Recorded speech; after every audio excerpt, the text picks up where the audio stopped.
Hi everyone! In this video we're going to be talking about properties of linear functions and then doing some things with linear models. So with linear functions we're going to graph them. Pretty much just think of this as functions that when you graph them you get a line. We're going to use average rate of change to identify if a function is linear or not. We're going to determine whether a linear function is increasing, decreasing, or constant. And then we're going to build models from verbal descriptions. Okay, so first is our definition for our linear function. And so it's just this, f of x equals mx plus b. And if you remember, this is pretty much exactly what we've seen in the past as your slope-intercept form of a line. And so notice the only difference here is what we're calling y f of x. So remember how this goes. B is the y-intercept. So 0, b would be the point on the y-axis that your line touches. And then m is the slope, the rise over the run of your line. Okay, and so functions that are not linear, we just have a name for that, we call them nonlinear functions. So first example, let's graph the linear function, f of x equals 2x minus 3, and then what's the domain and range? Okay, so notice just by looking, you can tell that the slope is 2, so we're going to rise 2 and run 1 from each point. And then the y-intercept, you could tell by looking, is going to be at 0, negative 3. The easiest way to graph this would be to plot the y-intercept first, and then use your slope to find the next point on your graph. Okay, so if we plot our y-intercept, 0, negative 3, and we could just rise 2 and run 1 and get the next point on the line. And you could do that again if you wanted to, rise 2 and run 1. You can actually go the other direction if you need to. You can drop 2 and run 1 to the left, and you just need 2 points because it's a line, but you can plot as many as you'd like. And so just from looking at the graph, or if you look back at the function, you could identify the domain is all real numbers, and so is the range, because there's no restrictions on what we can plug in for x, so that means the domain is all real numbers. And then depending on what we plug in, we're going to end up getting out every single real number, and so that's the range, the outputs, or y values. In the graph, the way you tell is the graph goes all the way up and down to negative infinity and infinity, so that's the range. And it goes left and right, all the way to the negative infinity and infinity, and so that's the domain. And so just another option for you, we tend to start with the y-intercept because it's the fastest to graph because you could just see it from the function. But when in doubt, you can always just plug in any number you want for x. So just, you could pick a random x number, like 2, and plug it into your function. And then when you solve and simplify, you get 1, and so you can plot that point 2, 1. So just an option. You don't necessarily have to use the slope to get to the next point. You could just pick numbers for x and plug them in. Alright, so here is a theorem for us, and this is on average rate of change. We've actually talked about average rate of change in the past. It is pretty much just your slope of your function. So linear functions have a constant average rate of change. So that means that they're always like rising and running the same amount the whole time, and you could tell from the graph because it's a line. And so this is delta y over delta x, and that just means that change in y, or the change in x. So sorry, let me spell change right. So that's what that delta Greek letter means in math. And essentially it's the same thing that we've seen in the past as the slope between the points. So y2 minus y1, the change in the y's, over x2 minus x1, the change in the x's. Alright, so now take a look at this example using the average rate of change. So a certain bacteria is placed into a petri dish at 30 degrees Celsius and allowed to grow. The data collected is shown below in this table, and then the population is measured in grams and the time in hours. Okay, so time that passes is in hours, and then the population of the bacteria is the y value in grams, and then we have just putting the 2 points together as an ordered pair, x, y. Okay, so we're going to plot the ordered pair in our xy plane, and then use the average rate of change to determine if the function is linear. And so remember, we just talked about it, a function is linear if the average rate of change is constant. So if it's always the same, we're always rising and running the same amount between our points. Okay, so here is our points plotted on our xy plane, And then we know what we just talked about. If we determine that the average rate of change is constant, the function is linear. But if we determine it's not constant, then this function is considered nonlinear. And so we have our points, and notice that we wouldn't be able to draw a straight line to connect these. If we connect these, this is going to be a curved line. And so just from the graph already, we can tell this function is not going to be considered linear. But let's go ahead and compute the average rate of change just to show you that it's not the same amount between every point. And so if you notice, if you do your computations between each of the 2 points, so we have the point right here. If I just kind of put this together for us really quick, this is 0,0.01 as our first point, and the second point would be 1,0.04. So we're finding the average rate of change between these 2 points, where this would be x1, y1, and this would be x2, y2.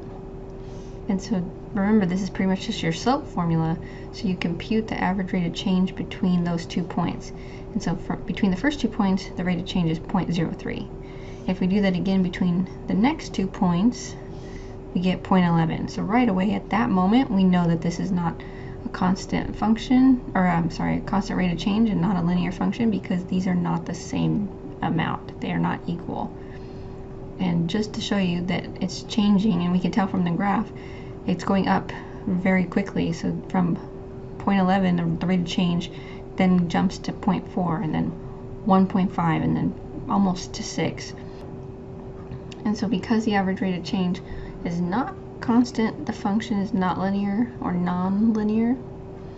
And so in fact, because the average rate of change is increasing as the value of our independent variable, so this is just x, so as the average rate of change increases, as x increases, then we have what's considered an increasing rate of change. So for this example, the population was not just increasing over time, but it's also growing more rapidly as time passes. And that's what tends to happen in situations with bacteria. We have that they grow a little slow at the beginning. If you remember how the graph looked, it grew a little slow at the beginning, and then it just kind of grew very rapidly as time progressed, as x got larger. Okay, so then just one more like this. This represents the data from sodas and hot dogs that you can buy at a baseball game, with a total of $60. And so we have soda as S, hot dogs as H, and then our ordered pairs are going to be S, H. And then we're going to go ahead and plot these points and see if this is a linear relationship. So S was 20, H was 0, all the way to S was 5, H was 9. And then between the points, if you just take the first two, 20, 0 and 15, 3, and compute the average rate of change between those two, you're going to get negative 0.6. And then if you pick between the next two and compute that rate of change, you get the same thing, negative 0.6.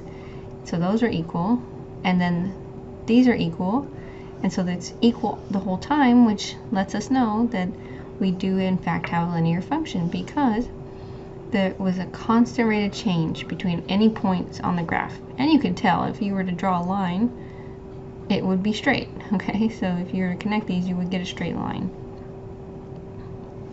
So now we have a new theorem, and this is having to do with increasing, decreasing, and constant linear functions.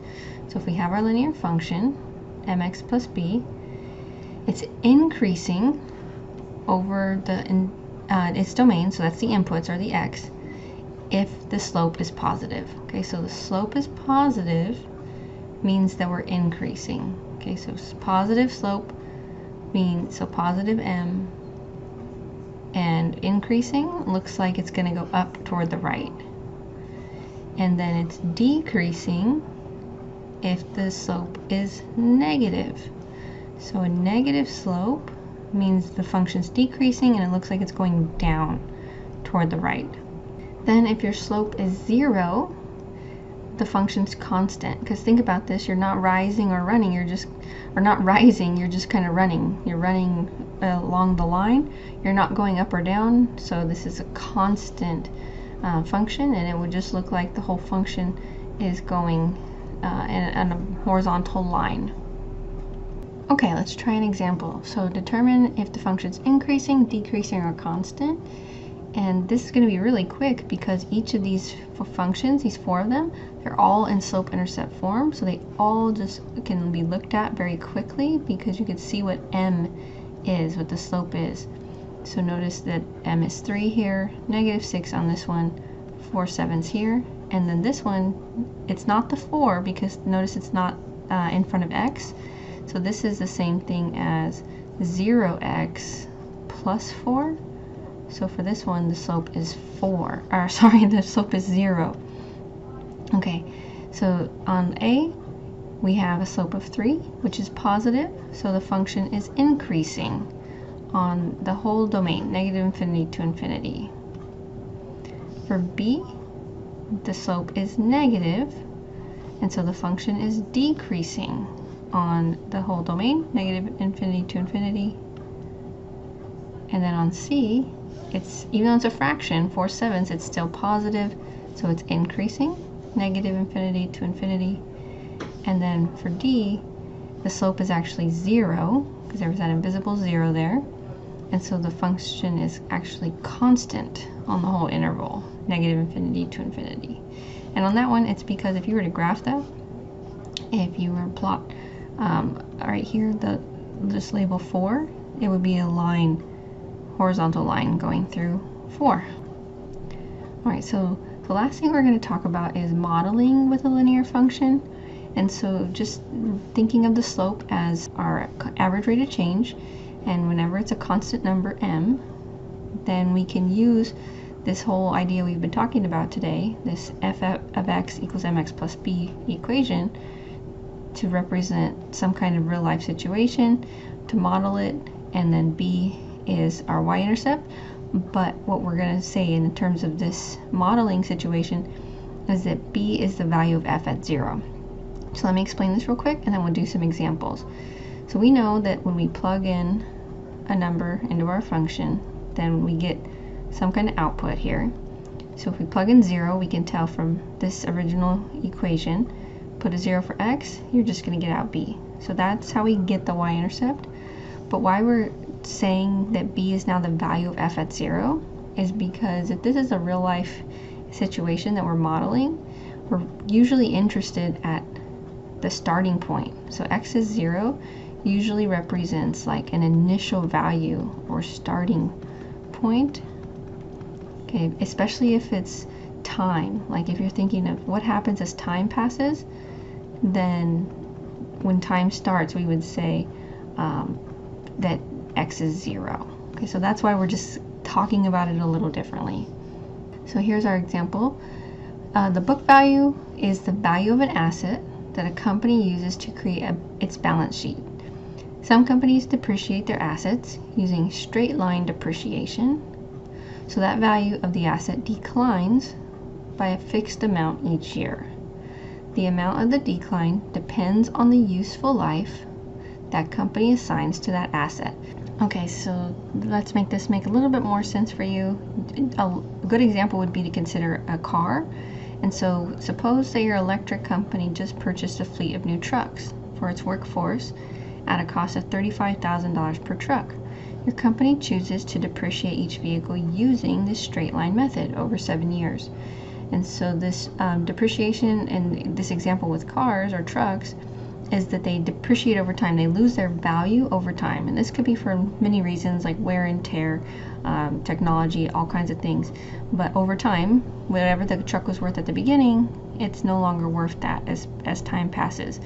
And so for this one, because we're saying over the course of 7 years it's no longer valuable, that $35,000 becomes 0, then you take the $35,000, divide it by 7, and we say that it depreciates at $5,000 per year.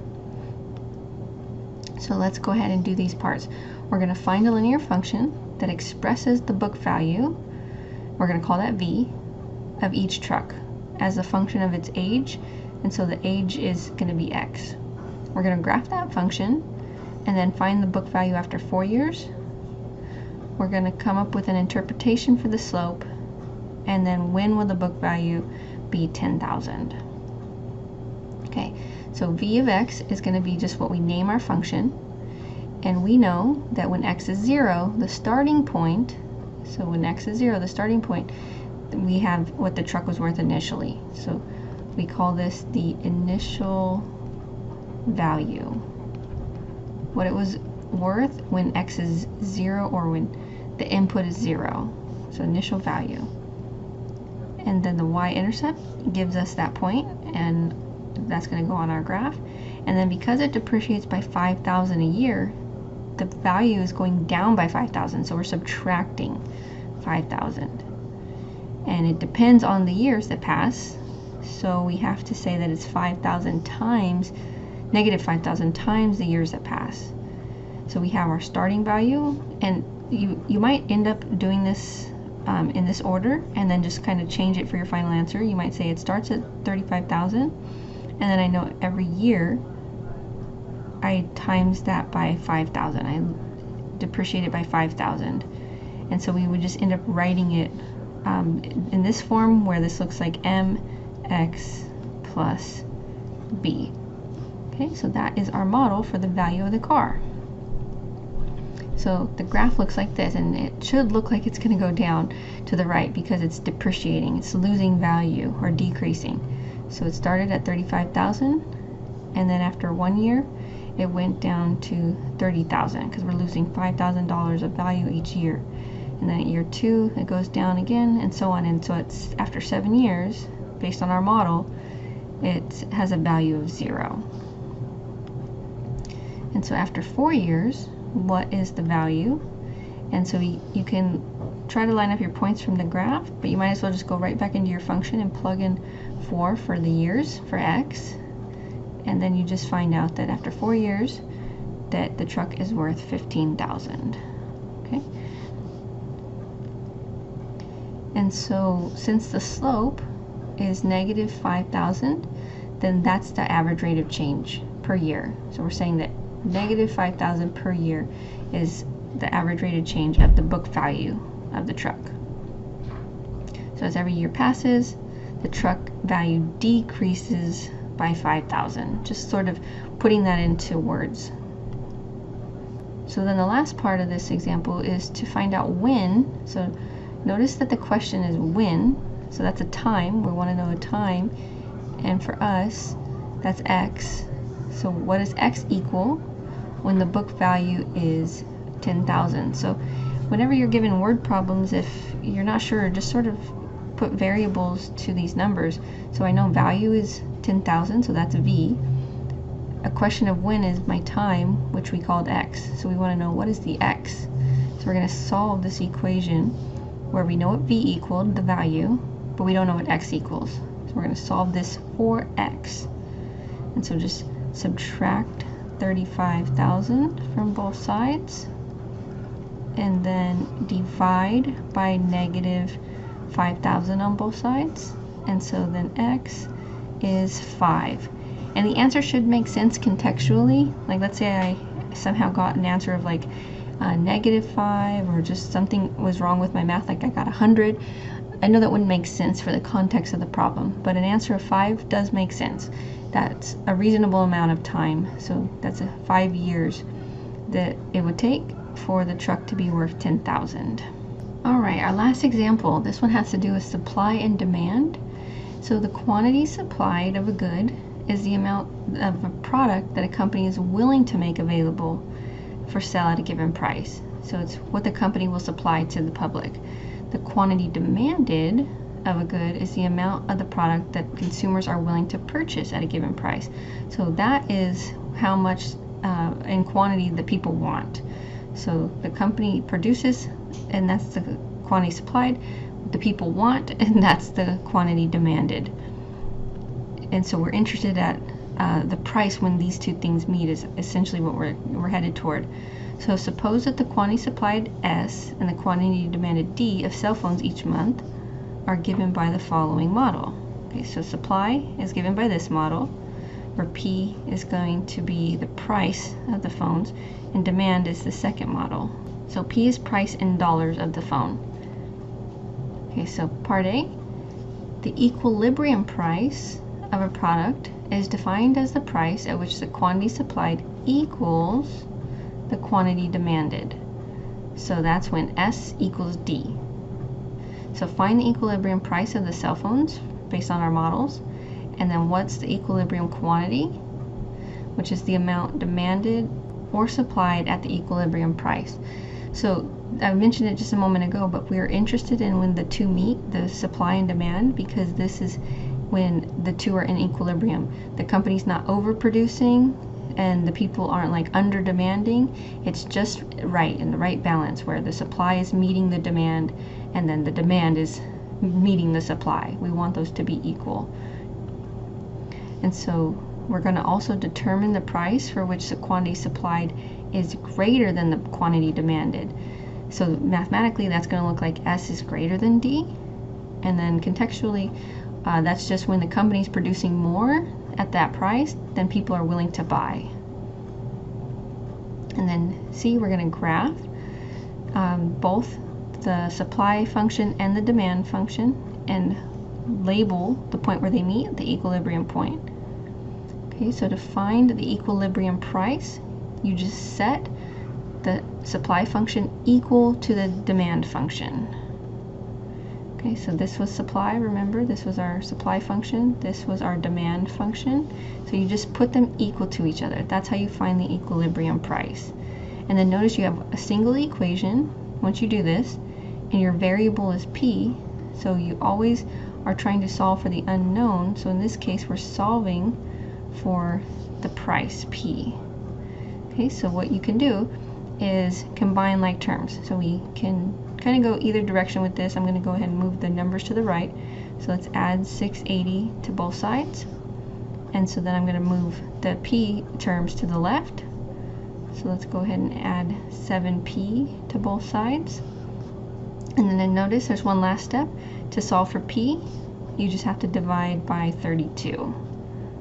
Okay, so P price would be $115.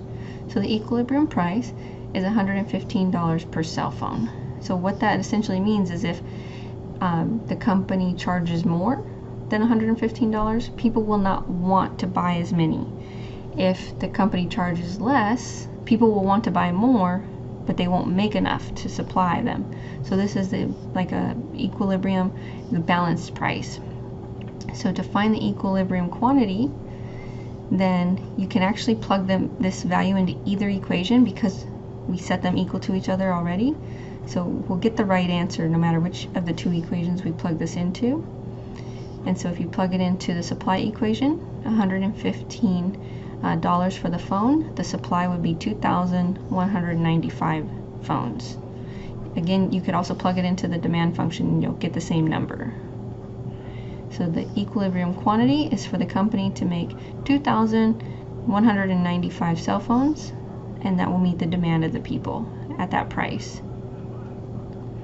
So then when is the supply greater than the demand? So notice we just set it up mathematically. S is greater than D.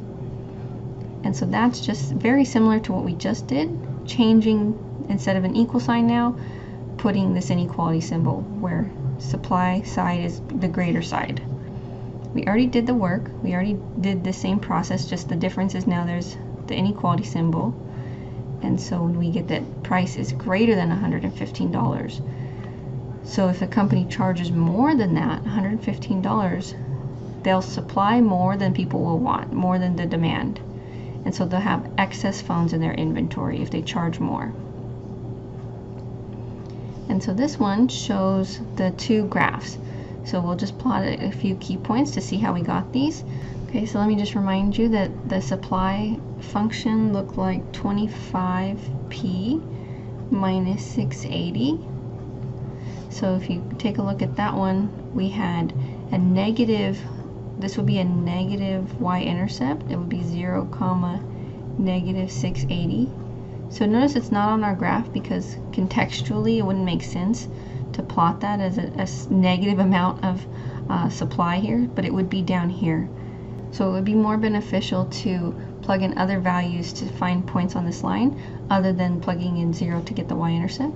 So let me just tell you, explain what I'm talking about here. So this starting point is when the supply is 0. Notice that 0 is the output. So to get a good starting point on this graph, the supply graph, I would just put 0 as what it equals, as my y value, and solve for p that way. And if I solve this for p, I would get 27.2. And then I can use my slope of 25, so I could rise 25 and run 1, or I could just plug in another value for p. And we already did this earlier, but we know if we plug in 115 for the price, then in both equations we got 2,195. So that's another point on my line for supply, and so I can just take those 2 points, and then that's how I get this line straight through them. And then the demand equation, just to remind you, that one was negative 7p plus 3,000. So that one I can plot the y-intercept because it was up here, it was positive.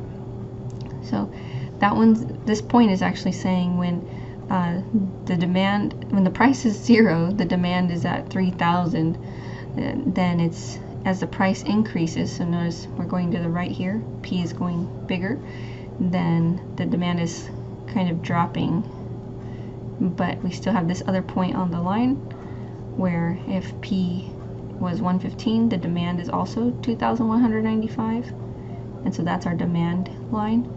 And then this is the point where they meet, so that's why that's the equilibrium point, where supply is not greater than demand and demand is not less than supply. It's right at this balance point. Okay, so that is our linear functions and modeling with them. Thanks for watching.